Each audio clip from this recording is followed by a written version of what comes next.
सीमा और दोस्तों, जिस तरह के आप देख रहे हैं मेरे साथ मौजूद है हमारे अपने सुमित पीर भाई। सुमित भाई, सबसे पहले तो आपके वक्त का बहुत शुक्रिया। थैंक यू चीमा साहब, thanks for the invitation. Sumit भाई, आज आपसे बात कर रही हैं, मेरी खबर मेरे सामने से गुजर रहा था कि इंडियन नेवी के 8 साबिक जो नेवी ऑफिसर हैं वो इस वक्त डिटेंशन में है कतर में। और सुनने में ये आता है कि वो वहाँ पे कोई एक कंपनी थी, Dahra global technologies and consultancy services, वहाँ पे वो काम कर रहे थे। तो सुनने में आया, ये भी आया कि इंडिया के वाइस प्रेसिडेंट भी वहाँ गए हुए थे। और लेकिन कोई माफ़ी तलाफ़ी हुई नहीं है और कौंसलर सर्विसेज भी मिल रही हैं। मैं बागची साहब को भी सुन रहा था, वो भी कोई खुल के बात नहीं कर रहे। इंडिया के अंदर सवालों जवाब भी उठ रहे हैं कि कतर ने क्यों हमारे जो हैं वो नेवी के लोग पकड़ रहे हैं। ये क्या मसला है? ये जिधर जाते हैं नेवी के लोग ही पकड़े जाते हैं। वो पाकिस्तान में भी कुलभूषण यादव साहब नेवी के हैं। तो ये जो कतर में हुआ है, इसको आप कैसे देखते हैं? ये क्या कोई इंडिविजुअल एक्ट है या आपकी समझते हैं कि कोई अंडरकवर थे कुछ? देखिए चीमा साहब, शो पे बुलाने के लिए धन्यवाद। इंडियन नेवी टॉप 5 नेवीज में आकी जाती है। इनफैक्ट थर्ड टू फोर्थ अभी रैंकिंग है। बहुत बड़ी नेवी, ब्लू वाटर नेवी है प्रॉपर। काफी अफसर है। आप जानते हैं जंगी बेड़ा कितना मतलब बहुत शानदार है। इवन बहुत से एनालिस्ट का ये मानना है कि इंडिया की जो करंट नेवी है that is more powerful than NATO's navy as on today. तो अब इसमें इतने सारे लोग काम करते हैं। देखिए, एक सर्विस होता है, कुछ शॉर्ट सर्विस कमीशन पे आते हैं, कुछ फुल टेन्योर पे आते हैं, उसके बाद वो अपना कहीं भी काम करते हैं। हजारों कंपनियां ऐसी है जहां जाके वो काम करते रहे हैं। अब ये कुछ लोग इंडियन नेवी बैकग्राउंड के थे, कतार में काम करते थे, कुछ मसला हुआ है। अब क्या मसला हुआ, कितना हुआ, मुझे पता नहीं। इनका कुछ पर्सनल होगा या कंपनी का होगा, जो भी है। बट उसका इंडियन नेवी से तार जोड़ना या इंडियन नेवी से इसके कनेक्शन जोड़ना ठीक नहीं है। जबकि कुलभूषण भूषण जाधव की बात करें तो उनको तो आपने ईरान से किडनैप किया था। वो तो ईरान में काम कर रहे थे, आपने किडनैप कर लिया और बोलते भाई ये बाकी ये इंडियन स्पाई है, पता नहीं क्या क्या है। और जो हमारे वाइस प्रेसिडेंट साहब गए थे, चीमा साहब, वो फीफा के इनॉग्रेशन के लिए गए थे। इनकी माफी तलाफी के लिए नहीं गए थे, क्योंकि ये मसला चल रहा है, इनको एक्सेस मिल रहा है। इंडियन गवर्नमेंट जो हेल्प कर सकती है कर रही है और चीजें कंट्रोल में। इनको इंडियन नेवी से जोड़ना, इनको स्पाइंग से जोड़ना, ये चीज गलत है। फिर तो जहां भी एक्स इंडियन नेवी का बंदा है, इंडियन आर्मी का बंदा है, इंडियन एयरफोर्स का बंदा है, फिर तो बाय डिफॉल्ट स्पाई हो गया। वो चीज ठीक नहीं ना। तो आपके भी आर्मी नेवी वगैरह के बंदे कहीं इधर उधर दुनिया में होंगे तो वो सारे जासूस है क्या? तो पहले आप मान लीजिए वो सारे जासूस है, फिर मैं जवाब देता हूँ कि वो जासूस है या नहीं है। देखिए ये हमारे आप पकड़े नहीं गए। नहीं, आप हवा में पतंगे उड़ा रहे हैं। देखिए उन कुलभूषण यादव को तो आपने किडनैप किया था। अब ये कतार में थे, दारा कंसल्टिंग में थे, कुछ मसला हुआ, वो बात हो रही है। भारत की गवर्नमेंट जितना समर्थन कर सकती है वो सब मिल रहा है। पूरा गवर्नमेंट का सपोर्ट है, 100% है। पर इंडियन नेवी से जोड़ना, स्पाई से जोड़ना, जगदीप धनखड़ साहब तो वहां इनॉग्रेशन के लिए गए थे, आप भी जानते नहीं, हैं। लेकिन 70 दिन हो गए हैं सुमित भाई, 70-80 दिन हो गए, मतलब 3 माह। ऐसी क्या चीज है जो, मतलब क्योंकि कौंसलर एक्सेस दूसरी तीसरी दफा ली है, ऐसी क्या चीज है? बिकॉज ये नेशनल सिक्योरिटी इशू है।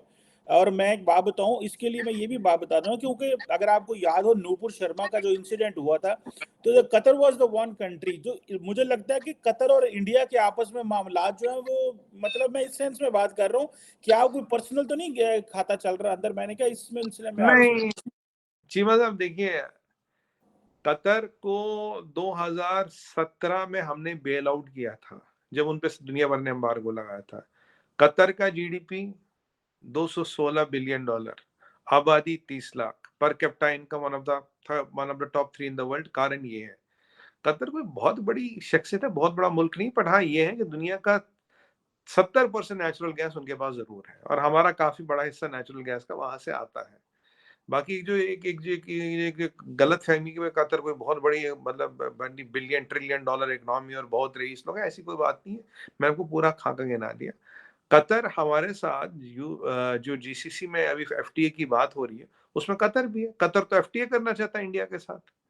और आपने देखा, आपने शायद प्रोग्राम भी किया था और अभी पीछे बात भी हुई थी, जीसीसी ने अचानक इनिशिएट किया अपना, भाई हमें एफटीए करना। बातें रुक गई थी कुछ साल पहले, उन्होंने फिर इनिशिएट किया, बातें शुरू भी हो गई। तो जब ये चीजें हो रही चीमा साहब, तो कहीं ना कहीं वो हमसे व्यापार करना चाह रहे हैं। और पर्सनल वर्सल की कोई बात नहीं है। पर्सनल व्यापार में कोई पर्सनल वर्सल नहीं होता।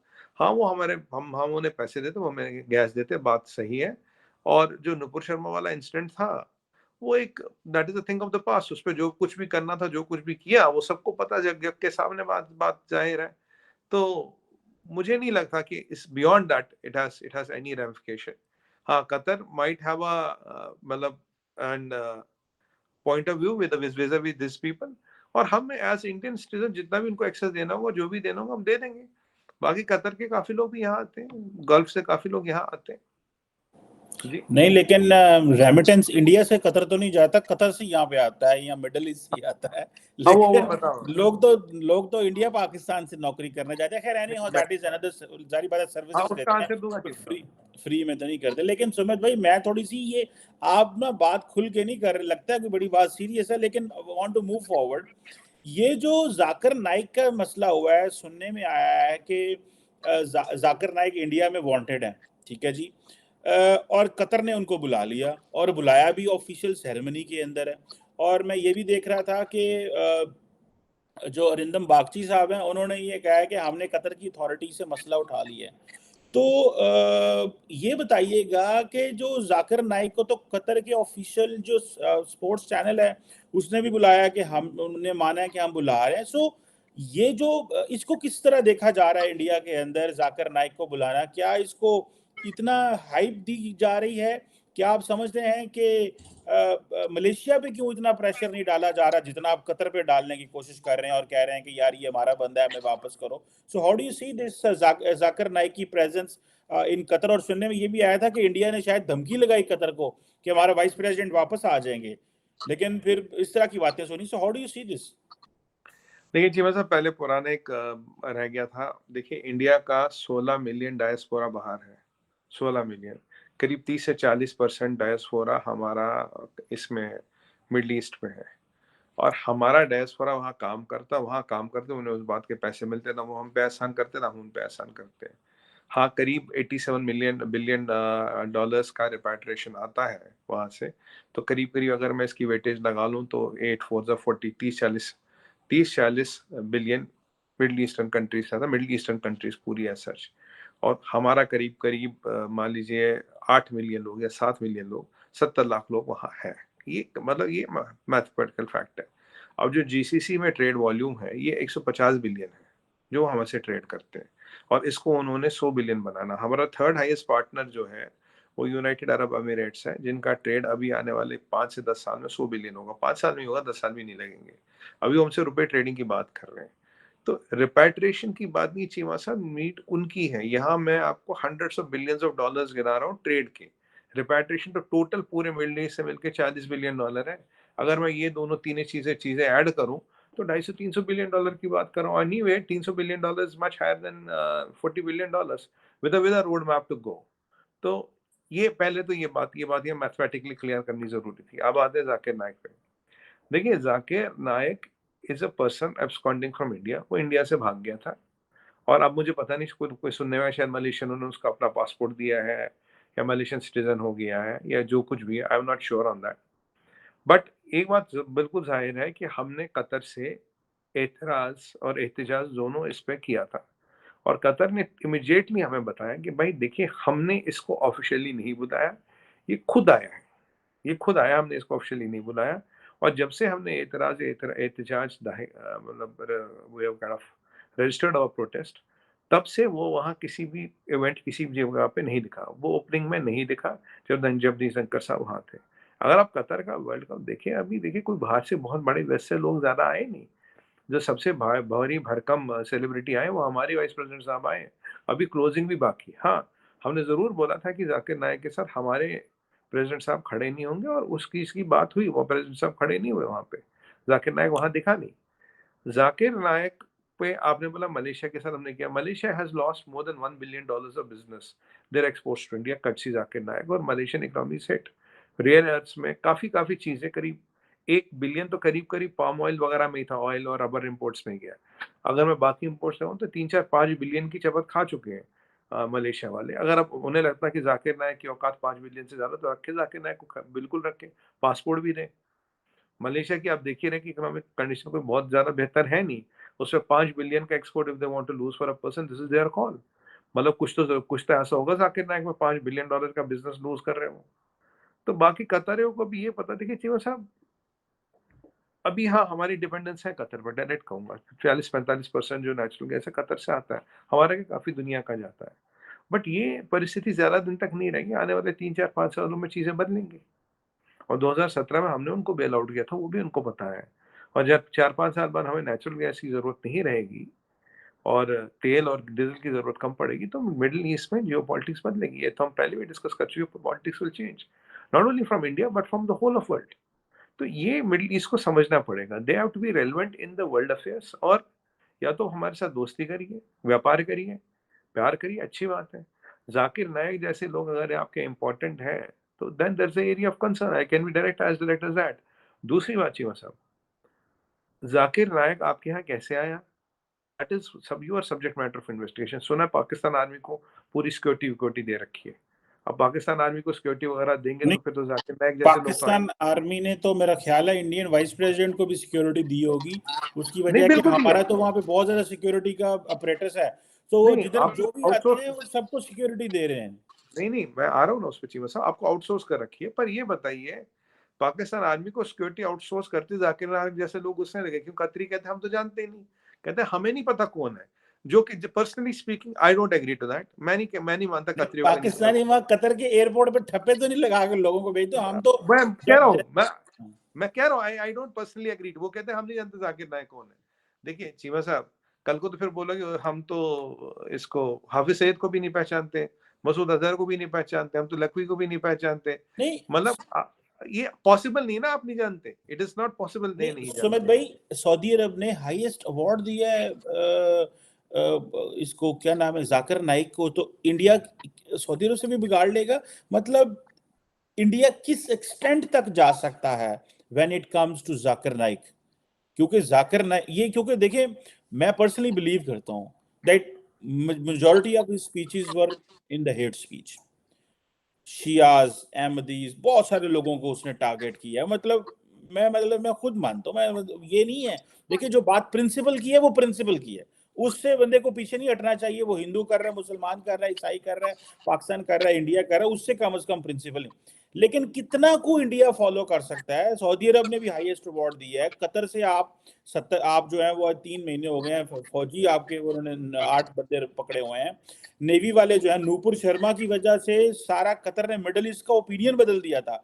एक दफा जैसे ना डिफेंसिव हो गया था, इंडिया का सामान उठा लिया था उन्होंने जो है वो कतरी स्टोरों पे और मिडिल ईस्टर्न स्टोर्स पे। सो आप क्या समझते हैं फॉर जाकिर नाइक इंडिया किस हद तक जा सकता है? देखिए चीमा साहब, जाकिर नायक को जो रखेगा it's a perennial liability and he will pay for it, it's as simple as that. It's a time and place of our choosing.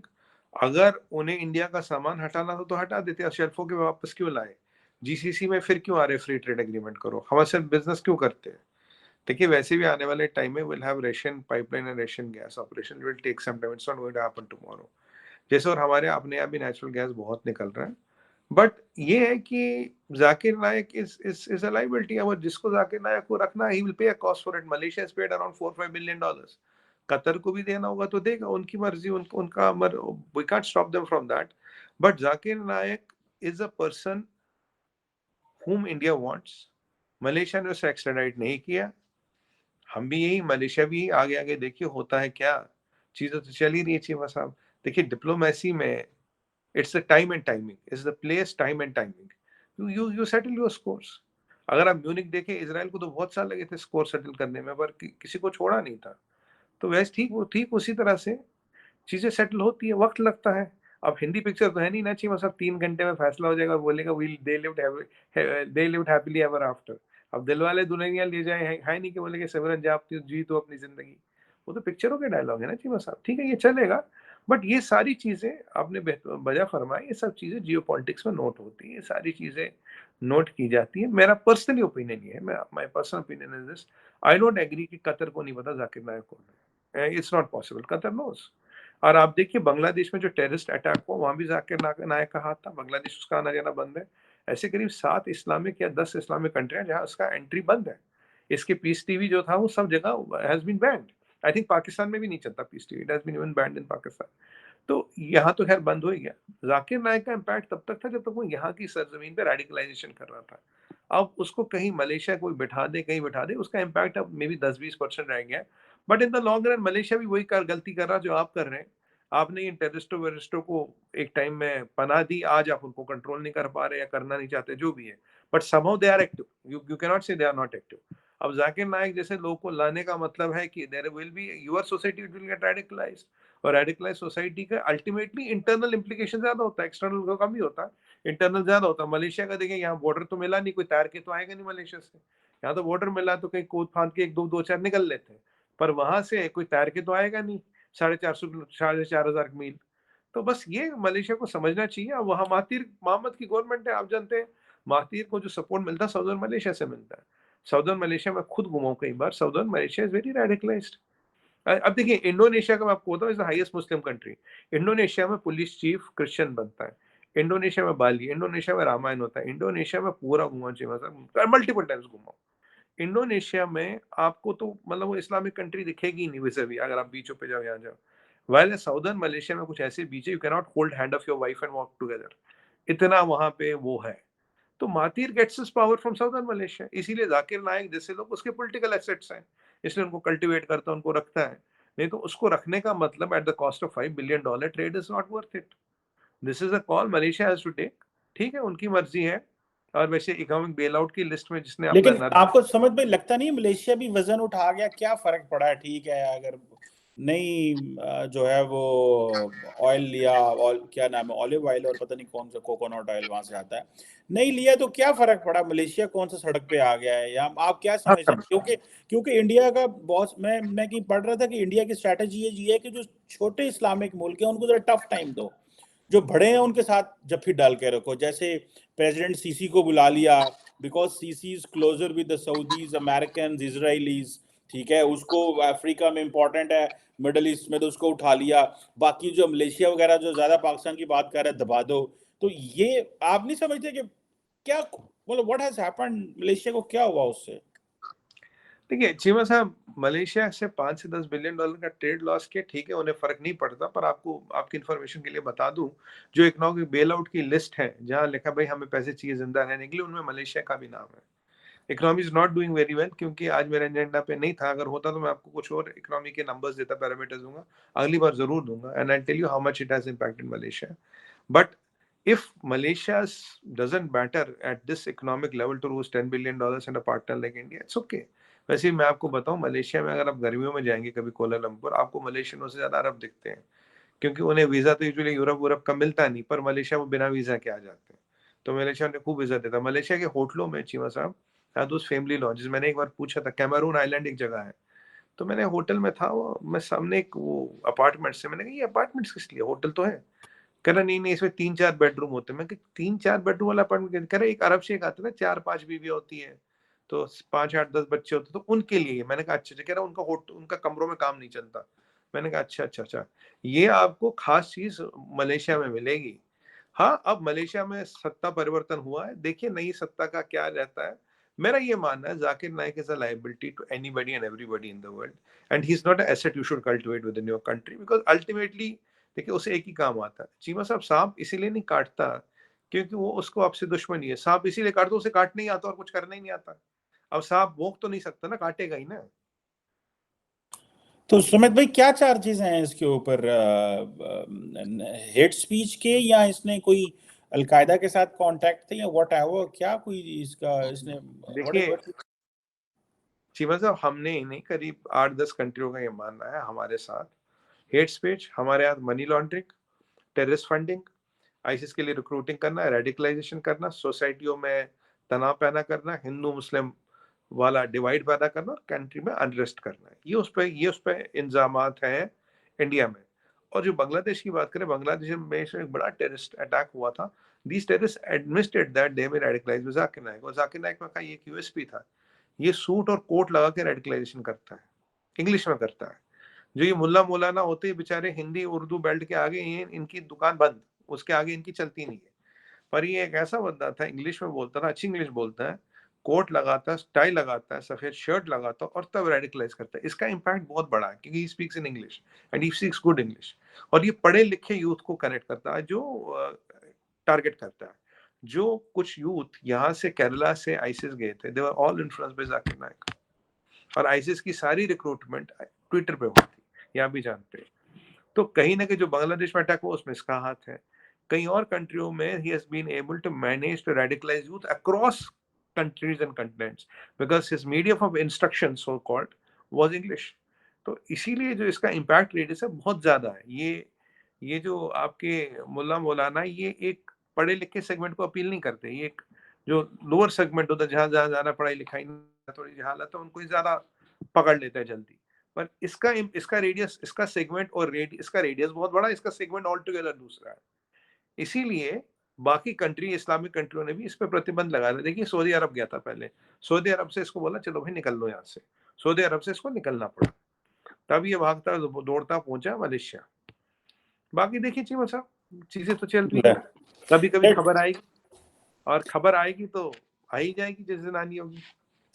चले, अब मुझे नहीं पता आपका इससे क्या मुराद है, कोई इंडिया ने अपने बंदे भेजे हुए हैं इसके पीछे, नहीं या नहीं नहीं नहीं फ्रॉड है इस तरह? देखिए खबर ये आएगी चीमा साहब मलेशिया का, और पेनल्टी कितनी लगेगी, ठीक है, चलती अच्छा, रहती है।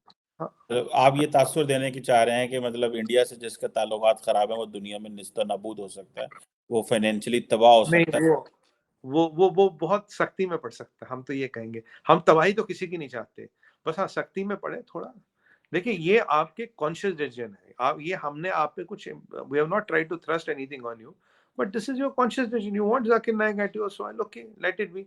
मुझे लगता है, मुझे पता नहीं किसके पासपोर्ट पे ट्रैवल कर रहा है, क्योंकि मेरे हिसाब से उसके पास अभी मलेशियन पासपोर्ट होना चाहिए। अगर ऐसे लोगों को मलेशिया पासपोर्ट देता है तो ये एक चिंता का विषय तो है ही।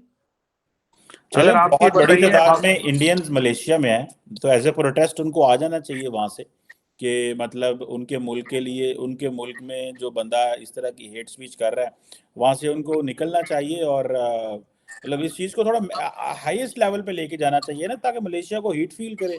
तो कोई नहीं जी बस डिप्लोमेटिक एम्बेसडर बुला लें कुछ देर के लिए, कौन सा आपने वैसे तो इकोनॉमिकली हिट कर ही दिया है, तो नहीं मतलब द इकोनॉमिक, पीपल। जी। देखिए चीमा साहब अगर आपको कुछ करना हो तो economy is the first and the most potential weapon, पहली बात। दूसरी बात, ये आपसे बेहतर कौन जानेगा, 75% डिफॉल्ट प्रोबेबिलिटी अभी निमोरा कल कहता है इन 6 cash trap countries Pakistan is number 1। ये चलिए अब आता हूं मलेशिया पे, आता हूं मलेशिया में करीब जो अभी इंडियन पॉपुलेशन 10 से 15% है, उनके साथ वैसे ही बड़ा जुल्म हो रहा है। मलेशिया में कॉन्सेप्ट है भूमिपुत्रा। भूमिपुत्रा आपने सुना, भूमिपुत्रा संस्कृत वर्ड है, भूमि कहते हैं भूमि।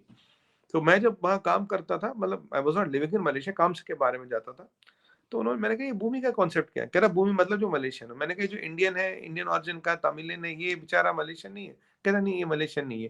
कह जो क्रिश्चियन है मलेशियन नहीं है, ये बुद्धिस्ट है मलेशियन नहीं है, क्योंकि इंडियन पॉपुलेशन करीब 10 से 15% है इंडियन ऑरिजिन के, सब्सटैंशियल नंबर है। कह रहा नहीं नहीं, कह रहा ये मलेशियन हो और मुसलमान हो तभी भूमिपुत्रा कहलाएगा। मैंने कहा अच्छा, तो मगर मलेशियन हो हिंदू हो, कहता नहीं, मलेशियन हो क्रिश्चियन हो, कहता नहीं, मलेशियन हो बुद्धिस्ट हो, कहता नहीं। तो जो कॉन्ट्रैक्ट मिलेगा, जो काम मिलेगा, भूमि कंपनी, उन्हें कहते हैं भूमि कंपनी है भूमिपुत्र, उसी को मिलेगा। वाले इंडोनेशिया में आप आए, हाईएस्ट मुस्लिम पॉपुलेशन है, वहां का इंटेलिजेंस चीफ आपको क्रिश्चियन मिलेगा। माता सरस्वती और गणेश जी की फोटो आज भी नोट पे मिलेगी। आज भी एयरलाइन का नाम गरुड़ा मिलेगा, और वो लिखते हैं Garuda is the word of Lord Vishnu, and that is written in their emblem. You enter Indonesia, they write who is Garuda and why the name is Garuda. So इन दोनों कंट्रियों में बहुत फर्क है चीमा साहब, और अब ये फर्क दिख ही रहा है कि जाकिर नायक को लॉजिकली इंडोनेशिया भागना चाहिए था, मलेशिया नहीं। वो इंडोनेशिया आज तक जाने की हिम्मत नहीं, इंडोनेशिया में उसकी एंट्री नहीं है। दोनों ही मुसलमान मुल्क है, साथ साथ लगे।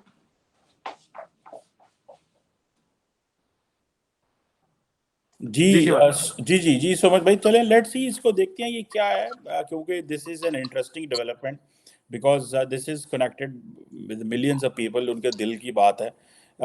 व्हेन इट कम्स टू, जो क्या नाम है इनका, क्या नाम है इसका, जाकिर जाकिर नाइक नायक। का, जाकिर नाइक साहब का। और दूसरा ये है कि जो 8 लोग वहाँ पे इंडियन नेवी के हैं, लेट्स सी क्या खबर आती है उनके हवाले से, और कतरी अथॉरिटीज़ क्या करती हैं, और इंडिया कितना कुछ ज़्यादा मैक्सिमम प्रेशर डाल सकता है मलेशिया के ऊपर, और क्या उसका आउटकम होता है, वक्त बताएगा। Thank you very much Sumit Peer भाई, it was a thank lovely you talk. जी सर। Thank you.